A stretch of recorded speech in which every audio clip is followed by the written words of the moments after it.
Bonjour à toi et bienvenue dans le podcast Les Sentiers du Possible. Je suis Alexandra Ridou, coach certifiée et fondatrice de Randose, pour t'accompagner à cheminer vers une vie pleine de sens et d'impact. Chaque lundi, je te partage mes réflexions et outils pour t'aider à atteindre les sommets de ton épanouissement. Et les mercredis, je te laisse découvrir une interview inspirante d'invités qui vivent la vie qui leur correspond vraiment. Ah, et j'ai oublié, je t'invite à écouter chaque épisode en marchant. Les neurosciences l'ont démontré, marcher te permet de prendre plus de recul, de développer ta créativité et ainsi prendre les meilleures décisions pour vivre la vie qui te fait vibrer. Salut Marie-Laure, je suis trop contente de t'avoir sur le podcast Le Sentier des Possibles. Comment tu vas? Eh ben, je vais super bien et je suis contente de te retrouver pour tes auditeurs et pour ce moment de partage. Yes. Alors Marie-Laure, déjà pour commencer, qui es-tu pour ceux qui ne te connaissent pas, Marie-Laure Deschamps? Eh bien, écoute, je suis coach professionnel, tu vois, sous le terme, on va dire, très, très connu dans notre jargon, et auteur du livre J'ai pas fait bac+5 et alors, stop au syndrome de l'imposteur. Mais peut-être pour préciser un petit peu plus mon aspect coaching et mes préférences, tu vois, euh, il y a avant tout une quête derrière dans ce que je fais, qui est de contribuer à plus d'harmonie sur cette jolie planète. Alors, chacun le fait avec ses outils, avec ses appétences, avec ses expertises. Moi, c'est le coaching, parce que je suis convaincue que une personne qui est bien avec elle est bien avec son entourage et qu'on peut atteindre derrière, tu vois, une sorte d'effet systémique, effet papillon, voilà, un beau rêve. Donc, ça, c'est ma quête. Et alors, comment j'y réponds et comment j'y contribue du mieux possible en accompagnant des personnes en transition pro et euh, surtout des entrepreneurs qui ont envie de réussir, mais parfois sabotent leur réussite parce que tu n'as pas toujours l'autorisation de réussir, tu n'as pas toujours l'autorisation d'être visible et de gagner de l'argent. Et ça, c'est une plaie quand tu as le pied sur le frein. J'utilise souvent cette expression. Le pied sur le frein, quand tu essayes d'accélérer, ça grince, tu vois, ça fait du bruit et tu n'avances pas. Donc, voilà, c'est leur partager ces clés pour débloquer tout ça. Et puis, pour faire ça, j'ai souvent un outil un peu particulier. C'est pas des aiguilles à tricoter, mais des aiguilles à détricoter la relation à l'argent.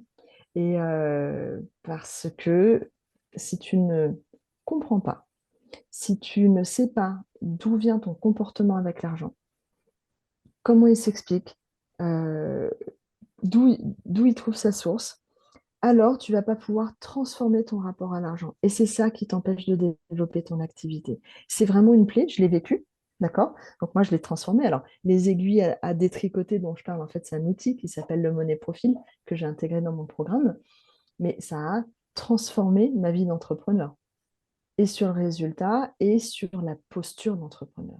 Parce qu'autrement, tu dépends d'anciens schémas, mais je crois qu'on va y revenir. Donc voilà, en Ouais. gros, rapidement, qui je suis, ce que je fais, et ça m'éclate. Ah, trop bien. Et on va revenir un peu plus en détail, du coup, sur tout ce tabou de l'argent, etc. Mais une question qui me vient, donc dans ce podcast, on parle beaucoup de quête de sens, etc. Quel est le lien pour toi entre la quête de sens et l'argent, justement, et son rapport à l'argent? Est-ce qu'on peut avoir une vie pleine de sens sans avoir un bon rapport avec l'argent? Comment tu mêlerais tout ça, toi? Ah, c'est super intéressant comme question. Alors, je me lance comme ça à chaud dans la réponse. Euh, on voit bien qu'en fait, je pense qu'il y a différents moteurs et qui sont tous différents. Et, euh, et que peut-être nos choix, donc par exemple, la quête de sens, tu as des gens, leur moteur, c'est de l'argent, c'est de faire de l'argent, c'est de gagner de l'argent. Pourquoi? Est-ce que ça répond à un besoin d'être rassuré? Est-ce que ça, parce que tu as des gens qui gagnent beaucoup d'argent, mais qui le dépensent peu. Donc, du coup, dans ces cas-là, ta quête de sens, en tout cas, c'est ton sens à toi, qui est de faire beaucoup d'argent, ça répond à un besoin d'être rassuré. Ça peut aussi répondre à un besoin de liberté, de se dire, bah, si j'ai plein d'argent, je peux faire tout ce que je veux dans ma vie. D'accord?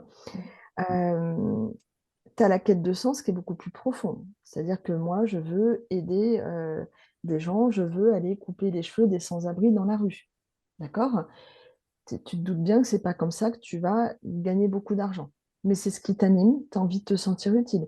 Quelqu'un qui fait le choix d'être infirmière, instituteur, tu as des métiers comme ça, agriculteur, tu tu te doutes que ce n'est pas ce qui va te permettre de gagner beaucoup d'argent, et pourtant, c'est ce qui t'anime et te pousse à te lever le matin.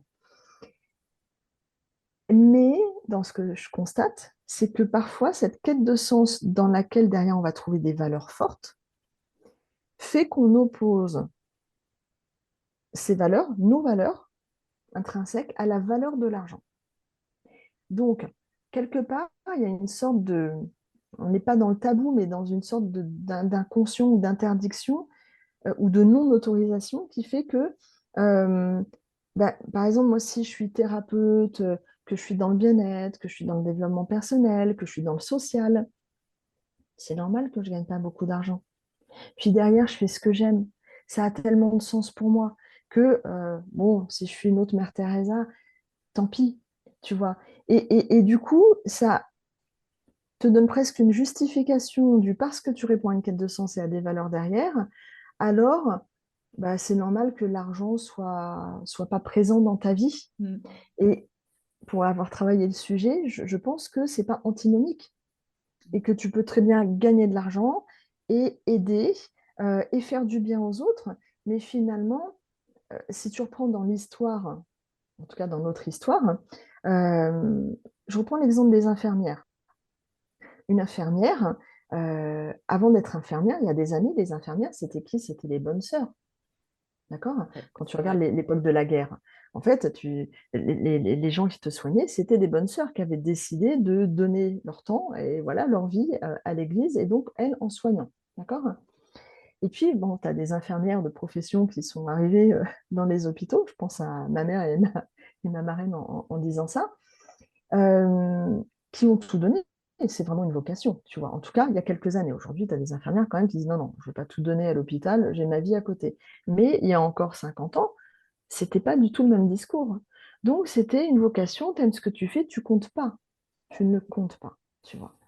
Et donc, c'est je fais du bien. Donc, quand on fait du bien, en fait, ça ne mérite pas un salaire, pour faire court. D'accord. Et donc, ça, c'était les infirmières. À l'époque, tu n'avais pas des thérapeutes, tu n'avais pas d'hypnose, tu n'avais pas, tu vois, tous ces accompagnements, on va dire, un peu holistiques autour du bien-être, du soin. Et mais je pense que ça s'est transporté. Donc, dès que tu es dans certains métiers, autant quand tu es dans le marketing, dans la com, ça te paraît normal. Les métiers, tu sais, nobles en entreprise, c'est ceux qui Mm. font que l'entreprise, elle va bien, que tu fais du business. Du reste, tu regardes en entreprise. Les métiers qui créent de la valeur, tout ce qui va être commercial, marketing, système d'information, si tu es bien payé, parce que sans ça, tu ne développes pas l'activité de la Mm. boîte. Dès que tu es en métier support, tu as un peu la dernière roue du carrosse, parce que tu es un centre de coût. D'accord? Ouais. Et ben, dans les métiers du soin thérapeutique, si tu fais du bien, euh, c'est moins valorisé. Donc on reste avec ça. Et pourquoi? Il n'y a pas de raison. Mm. Il n'y a pas de raison. Je vais dire un truc, tu le diras si ça te choque. Quand je me suis formée au coaching, Chine disait, mais en fait, euh, à croire que quand on fait du bien, eh bien, on n'a pas le droit d'être rémunéré.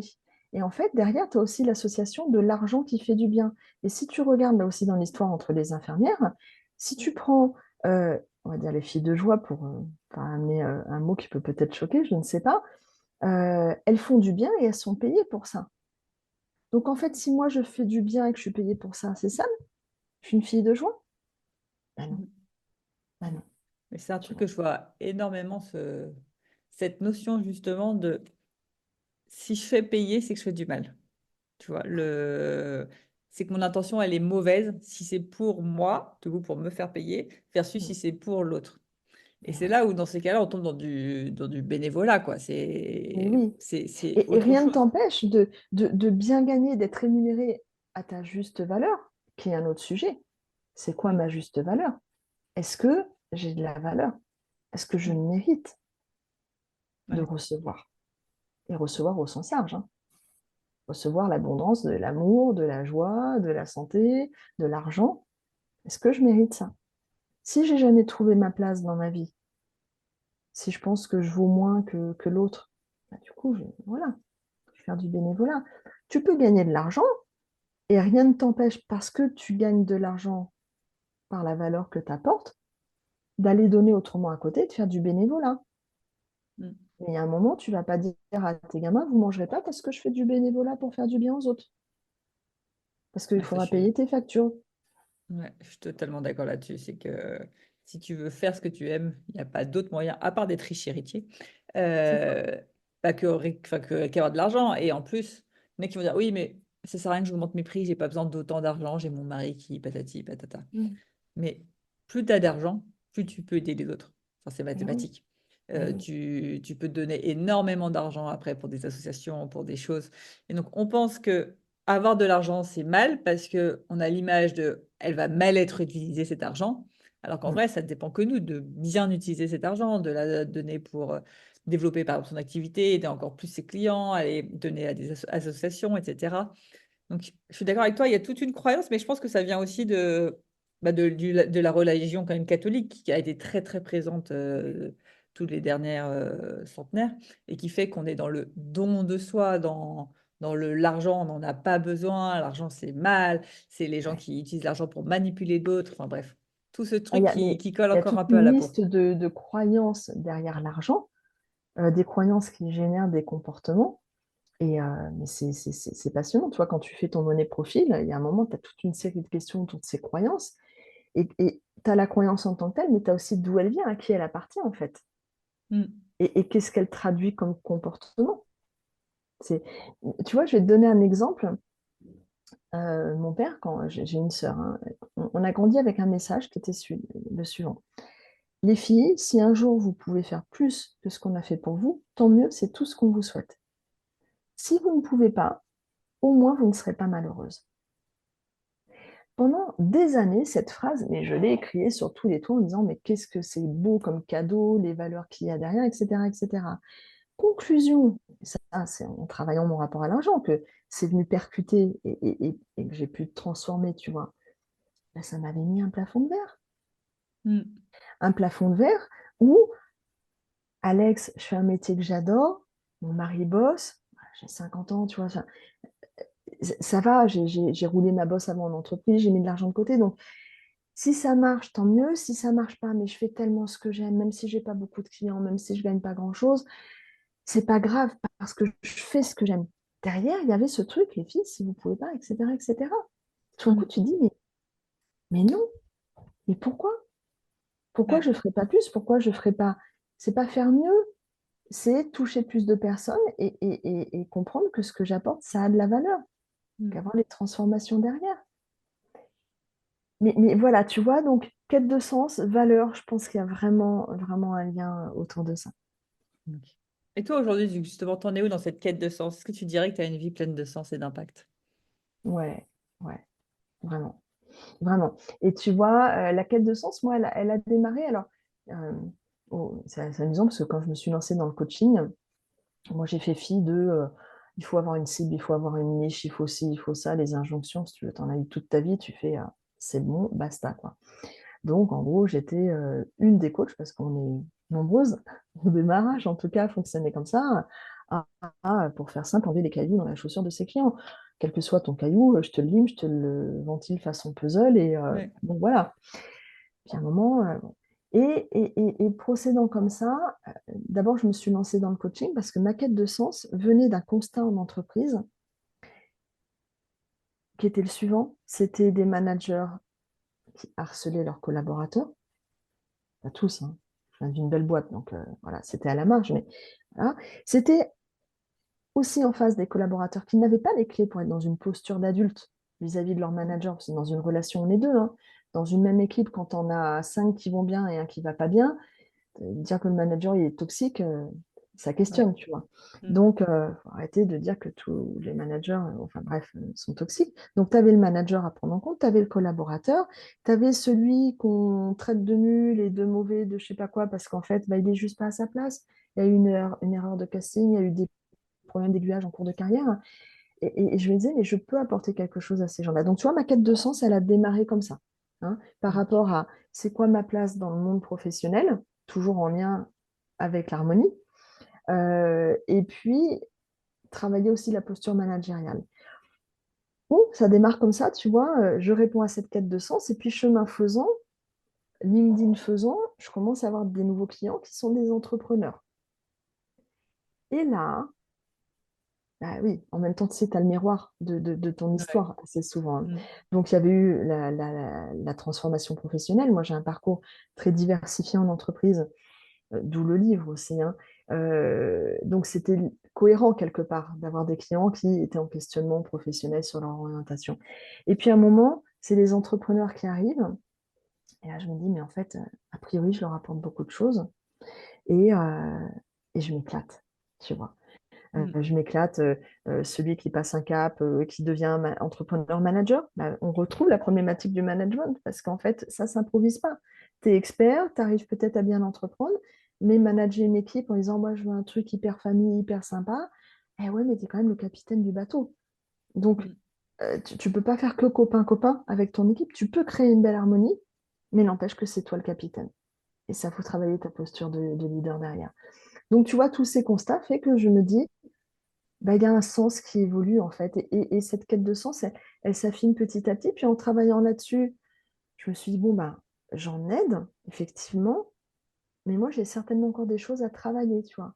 Et c'est là où le money profil s'est mis sur mon chemin, où je me suis dit, il y a peut-être quand même, tu vois, juste dans le fait d'aller le financer pour moi et m'y former, mais je te raconte pas, hein, Sandrine, elle est venue 2 fois, 3 fois, hein, parce que c'était quand même, c'est cher, je le dis, elle le sait. Donc, Mm.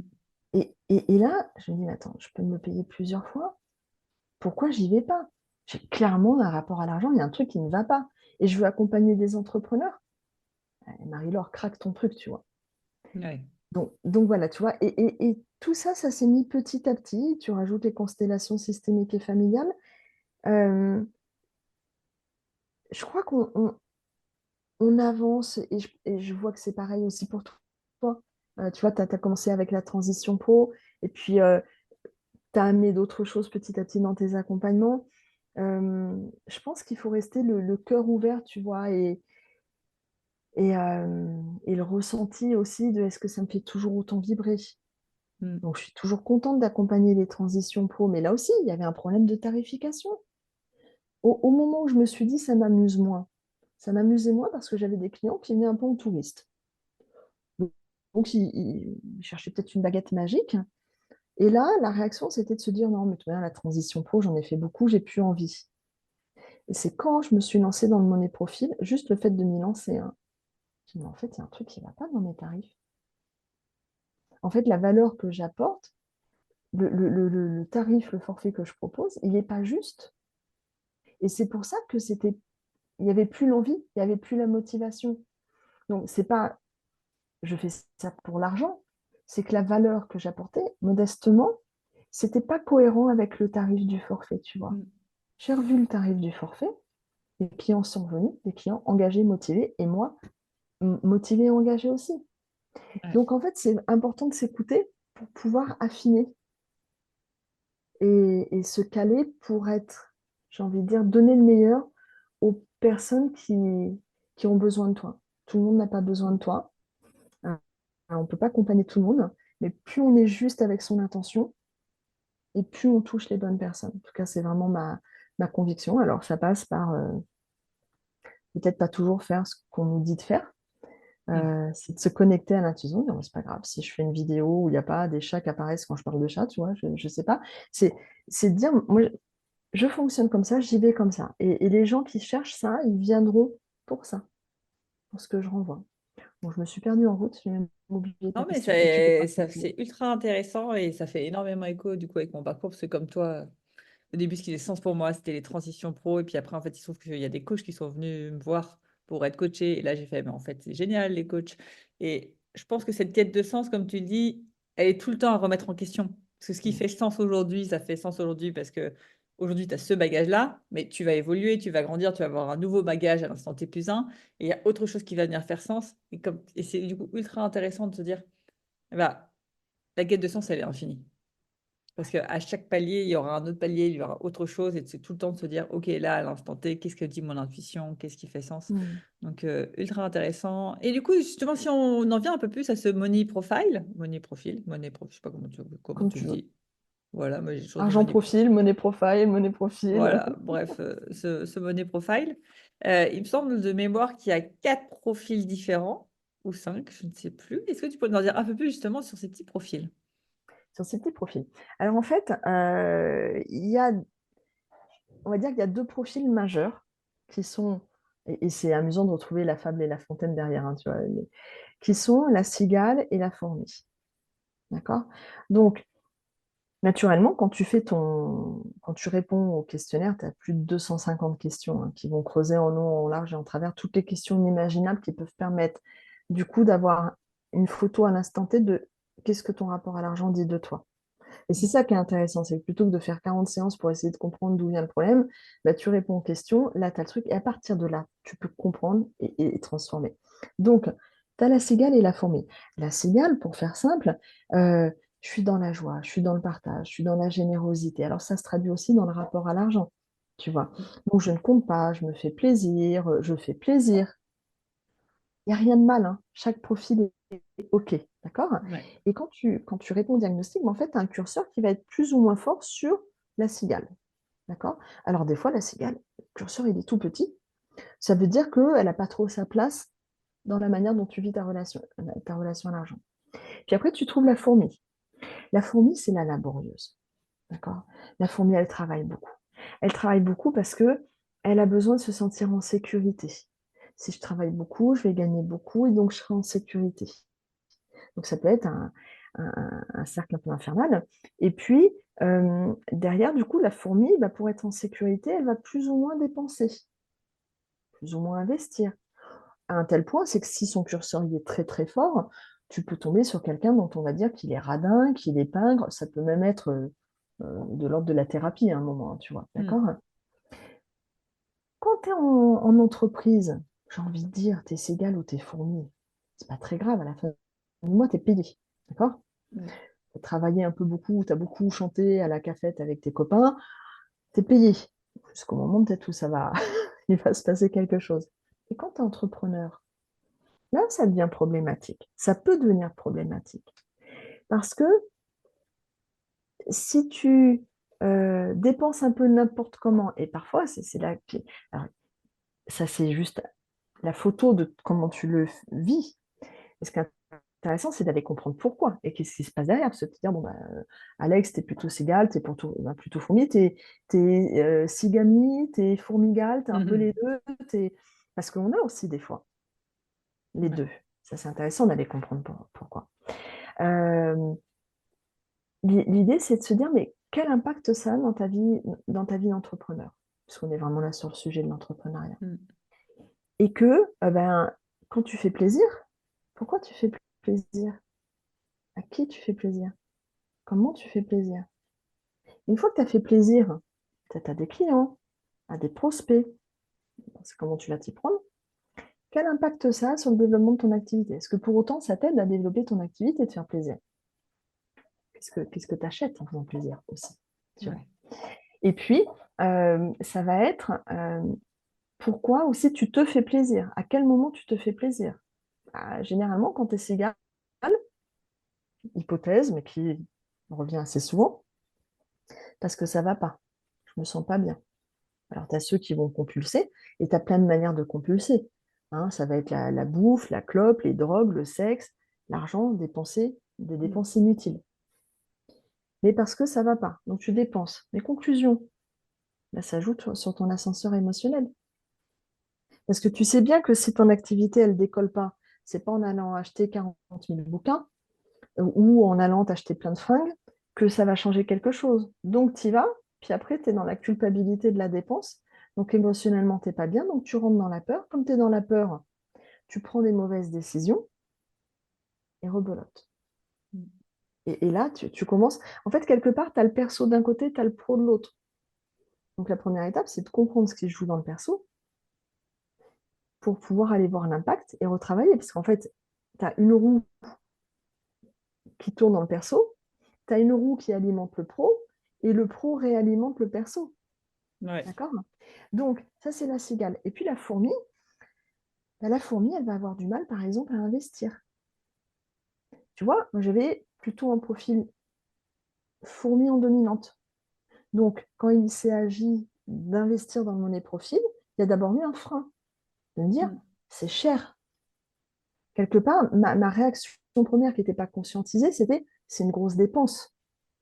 Mm. Et bien souvent, quand tu démarres dans l'entrepreneuriat, tu l'as certainement entendu, c'est mais oui, mais j'ai pas encore de clients. Je vais pas dépenser de l'argent. Tu n'es pas en train de dépenser, tu es en train d'investir. D'investir. D'accord? Mais la fourmi fait que, du coup, je vais avoir du mal à investir, mais comme je n'investis pas, par exemple, pour demander de l'aide, d'accord? Ou pour booster, pour avoir un site ou que sais-je, bah, je vais travailler beaucoup plus pour compenser. Donc tout ça, ça crée des mécaniques. Donc ça, c'est les deux premiers, les profils de base, on va dire. Et des fois, Et tu attends, peux je être... te coupe Ouais, par rapport à ces deux profils.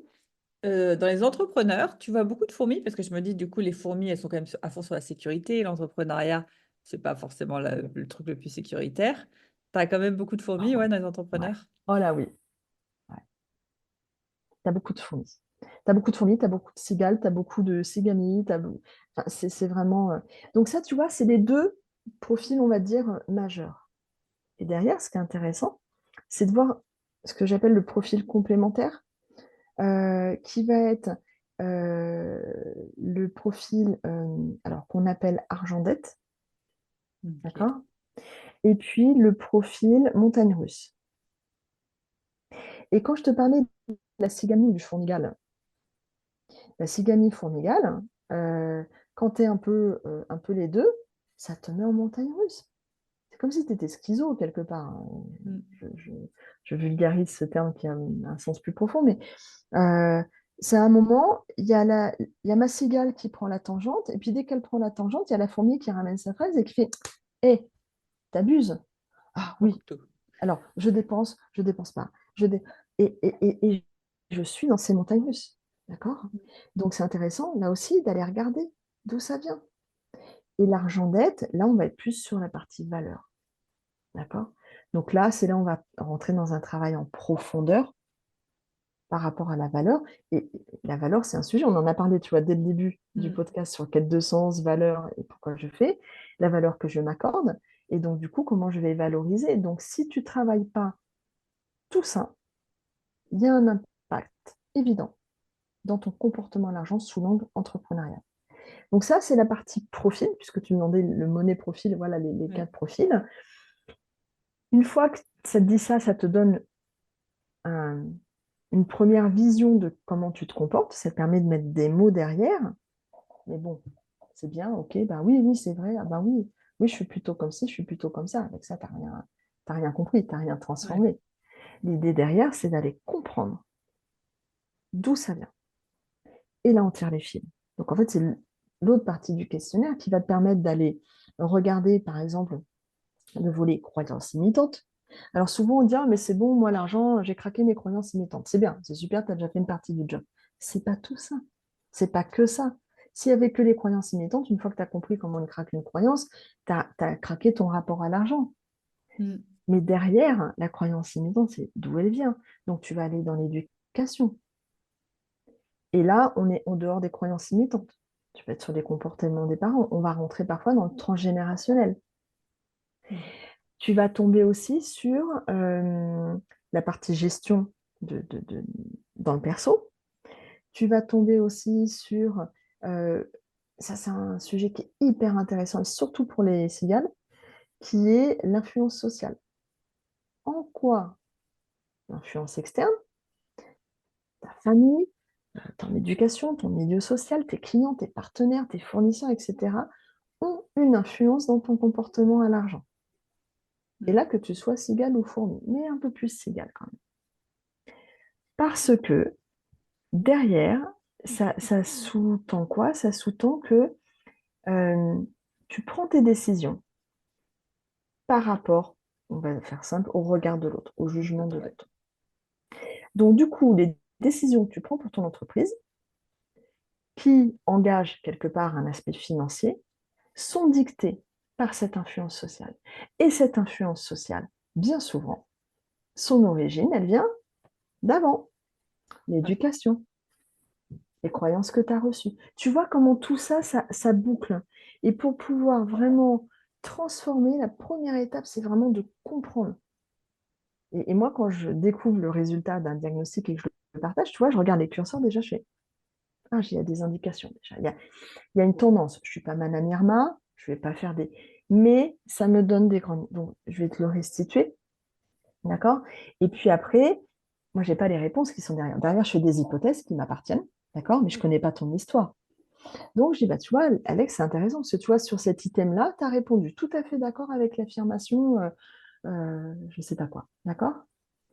Ça vient d'où, ça? Pourquoi? Et là, tu racontes.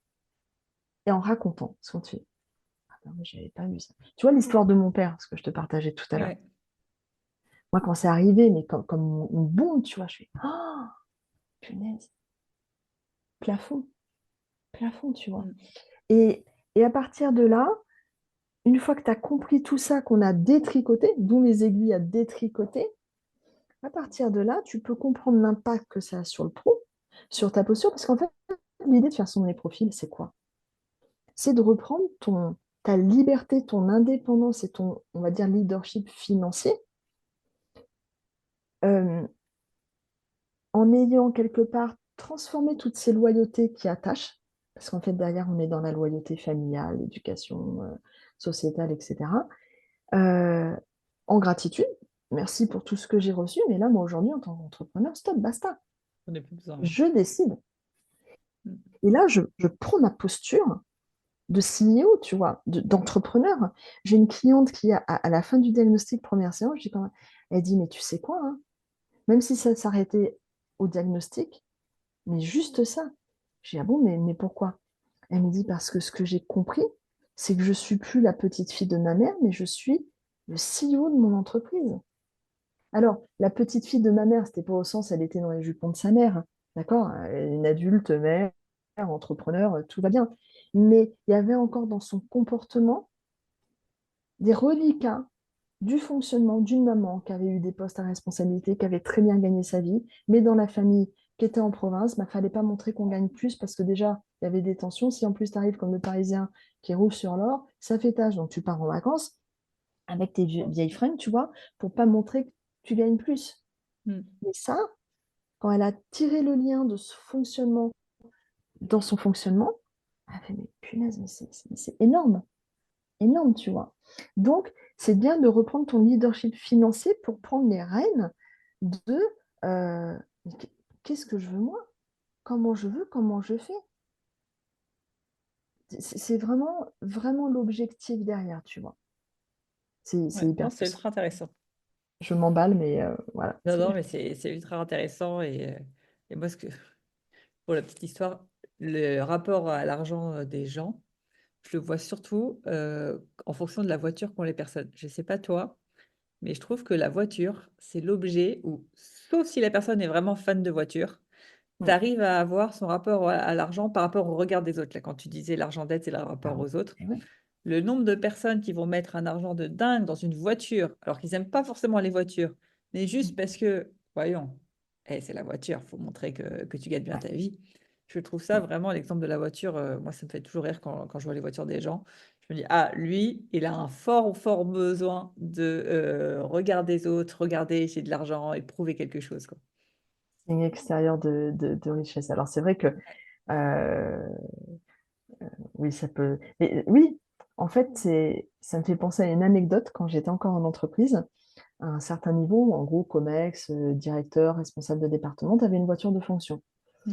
Et alors, bon, tu avais le responsable achat, un coup, tu étais sur l'Audi, un coup, tu étais sur du Ford, un coup, bref, ça tournait, tu vois, par rapport au négo. Et fut un temps où on était sur du Ford. Et à ce moment-là, nous, côté famille, la voiture nous lâche et on choisit un modèle Ford. Donc un modèle qui était vraiment bah, dans les gammes de ce qui était proposé. Parce qu'il fallait qu'on transporte les copains pour le foot, il fallait un peu de place dans la voiture. Et qu'on nous avait dit que Ford, c'était du solide. Donc on a dit, on prend du Ford. Et je me revois me garer au niveau -1, qui était encore un peu le niveau quand même, tu vois, plus là, croiser un directeur qui me regarde et qui dit, ben, l'air de dire, attends, j'ai raté une nomination, t'es passé responsable de DEP, t'as une Ford? Et j'ai dit, bah ouais, j'ai une Ford, et so what? Tu vois, Ouais, la réaction sur le fait que de j'avais une niveau Ford. Ah, social, ouais. c'est très très drôle, quoi. Mm. Ouais. Non, non, la voiture, je trouve, c'est le signe extérieur. Alors, avec les montres, mais il y a quand même Oui, pas la tout le monde montre qui achète aussi. des belles montres. Tu vois, donc il y a moins ça avec les montres, je trouve. Alors qu'avec la voiture, je trouve ça flagrant.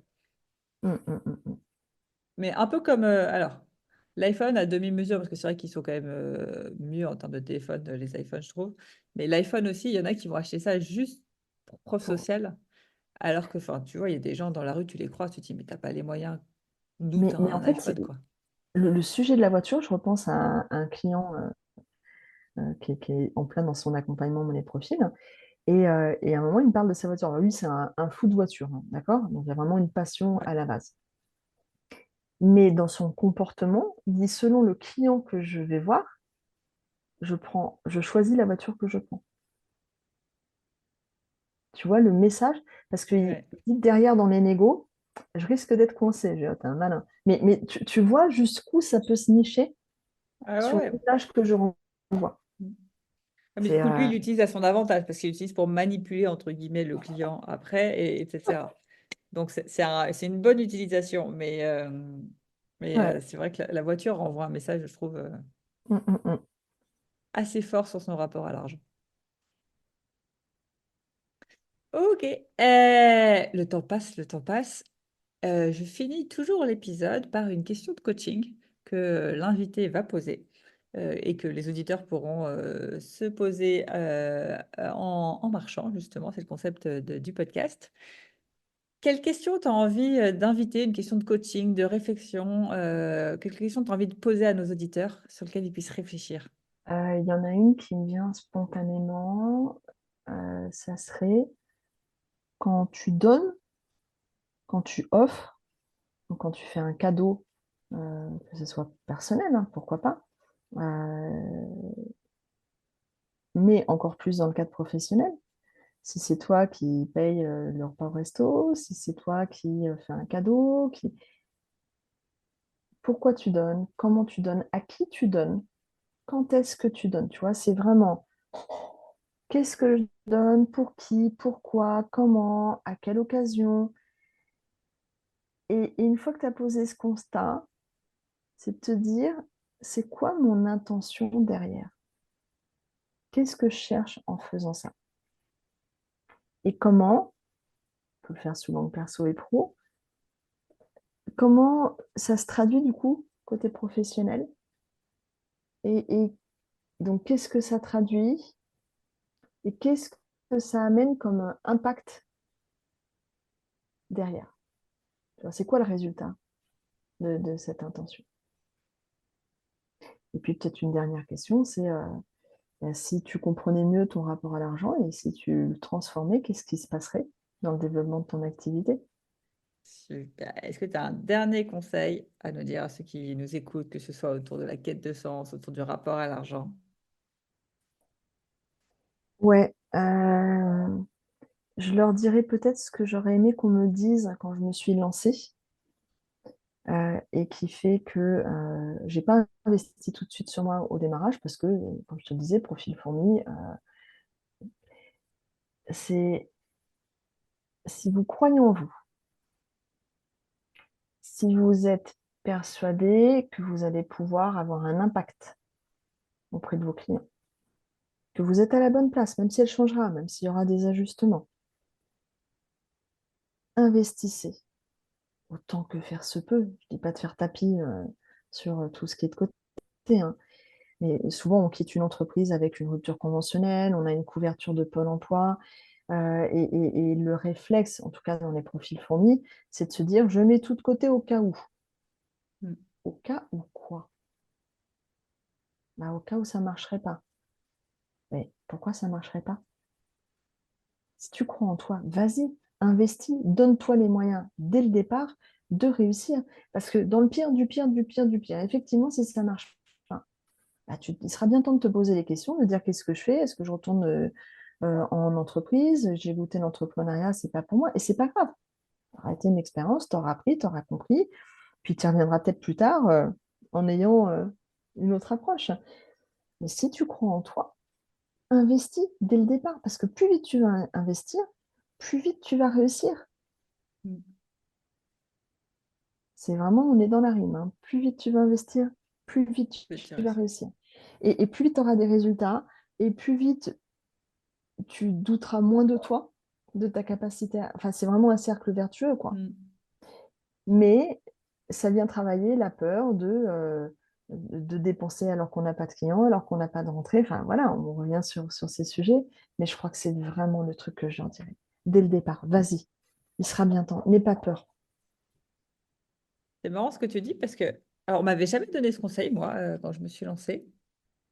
Mais je voulais réussir et j'avais fait un truc assez mathématique. J'avais regardé tous les coachs que je trouvais sur les réseaux sociaux, etc. Et je cherchais le point commun de ceux qui réussissaient. Hmm. Et en fait, j'ai tout tombé sur le point commun. Ils étaient tous dans des accompagnements, des masterminds, des programmes, bref, des trucs comme ça. Et donc, moi, je suis rentrée dans l'entrepreneuriat en me disant, bon, t'as le chômage, ça te suffit à avoir le strict minimum pour vivre. Tout euro que tu gagnes, tu le dépenses et tu l'investis en toi. Et j'ai toujours aujourd'hui, je pense que si j'ai grandi aussi vite, c'est parce que vraiment, pendant mes 2 ans de chômage, chaque euro gagné était automatiquement réinvesti. Hmm. Et du coup, on m'a jamais donné ce conseil, mais c'est le conseil aussi que je donne beaucoup. Parce que je Ouais. pense comme toi, que en vrai, chaque euro investi te rapportera peut-être 3 euros. Et donc, plus tu peux en investir, plus tu grandiras, etc. Après, c'est à toi de voir si tu veux faire des millions. À un moment donné, il faut s'arrêter peut-être. Si tu t'arrêtes-toi à ton palier. Mais en tout cas, dans les débuts, Ouais. pour arriver aux 2, 3 premiers 1 000 euros, clairement, chaque euro investi, il fait x3, quoi. Et peut-être un deuxième conseil, puisque tu parles plus à des coachs dans ta cible, un des travers que j'ai observé, c'est j'ai besoin d'autres formations. C'est-à-dire qu'on ne se sent pas légitime. On sort d'une école de coaching, et du reste, moi, voilà, ça me questionne parfois sur certaines écoles où tu vas être sur les grands concepts, les grands courants, les grandes théories. C'est pas de connaître qui a fait quoi qui fait que tu es un bon coach, hein. Pour moi, le Ouais, coaching, ça repose sur je suis bien plus que totalement ça. d'accord avec toi. Bien plus que ça. Je dis ça parce que moi, quand je me suis formée au coaching auprès de Chin Lanzmann, qui fait plus cette formation, on était vraiment sur la pratique, la pratique, la pratique, la posture. Et il y avait des coachs qui venaient chez elle après avoir fait certaines écoles, d'accord? En disant, c'était Ah bah, moi, j'ai intéressant. refait une école de coaching, celle de Julien Musi, là, cette année, après mon école de coaching que j'avais fait, historique, RNCP et tout ça, beau sur le Mm. papier. Rien à voir, hein. Clairement, je pense que C'est les la vraies pratique. bonnes écoles de coaching, elles sont pas RNCP, elles sont pas scolaires à t'apprendre les C'est courants ça. et tout ça. Ton client, il s'en fout que ça soit Carl Jung ou je sais qui a conceptualisé, Eric Berne qui a conceptualisé l'AT, etc. C'est comment tu mets l'AT sans dire spécialement que c'est l'AT au service de tes clients. Mm. C'est ça qui va changer la vie de tes clients. Si tu Ouais. as besoin tout le temps de te justifier sur ton diplôme, des concepts, ça va pas changer. Le client, il s'en fout. Moi, Mm. quand je roule avec ma voiture, je m'en fous de savoir ce qui se passe dedans. Je veux juste qu'elle roule, hein. Ouais. C'est vraiment, c'est ça. Et, euh, et du coup, c'était quoi le propos? Trop se former à la PNL, Ouais, sophrologie, et hypnose. donc, c'est un moment de se dire, si on a la bonne formation au départ, Mm. une formation qui fait qu'on est vraiment coach, voilà, Mm. et qu'on se sent, on n'a jamais fini de progresser dans nos pratiques, hein, mais qui fait on sait qu'il va y avoir du résultat tout de suite. Mm. Alors, stop les formations au coaching A, B ou C. Développe le côté entrepreneurial tout de suite. Mm. Démarre comme ça. Et puis après, tu peux rajouter, tu vois, moi j'ai continué à me former, mais j'avais fait un bon choix. J'en suis convaincue. Qui n'est pas RNCP, mais aucun client m'a jamais demandé mon pédigré, tu vois. Ouais. Juste, juste en entreprise, on me demande. J'ai fait une formation à l'EFOL en coaching collectif, c'est bon, j'ai mon tampon. Et celui Ouais. qui a besoin d'être rassuré, il est rassuré. Mais voilà, quoi. C'est investi dans ton développement personnel, ton entreprise, et arrête de vouloir te former pour prouver que tu es vraiment la bonne coach. Voilà, c'est de la posture avant tout. Ouais, carrément. Excellent conseil pour finir et je suis que que d'accord avec ça, puisque pareil, je vois de nombreux coachs qui sont formés, je te dis, coach hypnose, PNL, sophrologie. Et puis je rajoute des trucs, je rajoute des trucs, je rajoute des trucs. Et j'ai toujours Mm. pas de clients. Donc en attendant, je fais quoi? Bah, je me reforme, je me reforme. Exactement. Et en fait, c'est un puissant frein, alors que ce qui manque, c'est pas la formation métier, c'est la formation entrepreneuriale, comment lancer une activité, développer une activité et trouver des clients. C'est ça. Mais tu vois, ça vient. Et après, je bascule dans quelques minutes sur une séance, mais ça vient taper la croyance qui est ancrée, et surtout en France, que pour réussir, il faut des diplômes. Mm. Et du coup, j'inviterai les personnes qui ont tendance à vouloir. Et si tu veux te former, c'est OK, mais dès lors que ça marche à côté et que tu arrives à vivre. Si Mm. ça, c'est OK, mais vas-y, forme-toi, mais c'est trop génial d'apprendre et de se former. Le point, il n'est pas là.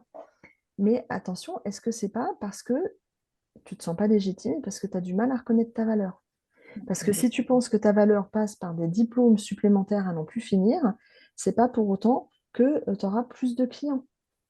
Mm. Travaille ta valeur intrinsèque et comment tu peux le mettre au service de tes clients. C'est ça qui fera la différence. C'est tout. Ouais, Ça m'arrive de t'as raison. temps en temps d'avoir des clients qui disent, mais t'as quoi comme formation, machin? Puis écoute, je peux te dire que je suis formée à ça, mais c'est... Et alors? Et tu vois, ça crée ce comportement derrière. Mm. Non, c'est sûr. Moi, j'ai jamais eu de client qui m'a posé la question. Enfin, si, ils m'ont posé peut-être à la fin d'un accompagnement, au fait, c'est quoi ta formation? Mais sinon, moi, j'ai jamais personne, avant de passer à l'achat, qui m'a dit, au fait, t'es formé à quoi? Ah, ça m'est arrivé deux, trois fois, tu vois. Bon. Ouais, c'est comme ça. Et ben, en tout cas, merci à toi, Marie-Laure, pour tous ces conseils, tous ces partages. Si on veut te retrouver, on peut te retrouver sur LinkedIn, je suppose. LinkedIn, c'est mon terrain de jeu quasi quotidien. J'ai un site web aussi, si tu veux, je te donnerai Ouais, on mettra tous les liens en descriptif le de lien. Mais l'épisode. LinkedIn dans le quotidien, c'est trop génial. Avec plaisir pour s'y connecter. Ok, top. Et ben encore un grand merci. Il y avait plein de valeurs, plein de partages. J'espère que cet épisode a plu à tout le monde et restez bien jusqu'au bout pour la question de coaching à méditer en marchant. Ciao!